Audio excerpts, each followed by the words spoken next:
Hi everybody, it's Karen McCullough. Last month I was hired by a company to really help all of the managers who were all baby boomers, so these are all guys and a few women in their 50s, help them really get ready for this onslaught of 40 to 50 new hires that they were getting right out of college. These 40 or 50 were just the beginning. They had 200 more coming in the next few months. So they really wanted to know, how do we attract and keep the talent? Yay!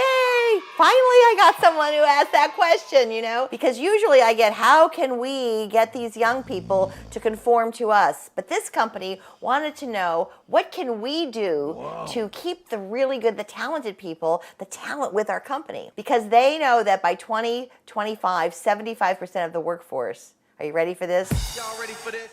Will be Generation Y. By 2025, 75% of the workforce will be Generation Y. So I began to start doing some research on what exactly does this younger generation, what do they want out of work, okay? So I thought I would give you a few of the pointers. Number one, they want open spaces.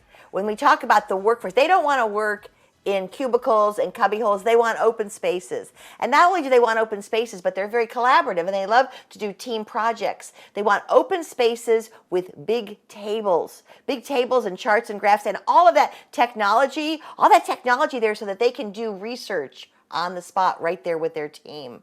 I don't know what we're going to do with all the cubicles that were built in the last decade.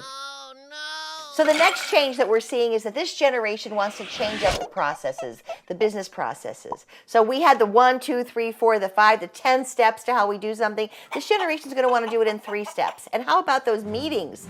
They want those meetings to have meaning, to be shorter, and why not have those meetings just be virtual? Why do we have to show up all of the time for meetings? And since we're talking about showing up, why do we have to show up at all if we don't need to be there? So we have a generation coming up who wants to do all of their paperwork at home or at a Starbucks. But they don't necessarily want to be at work if they don't need to be.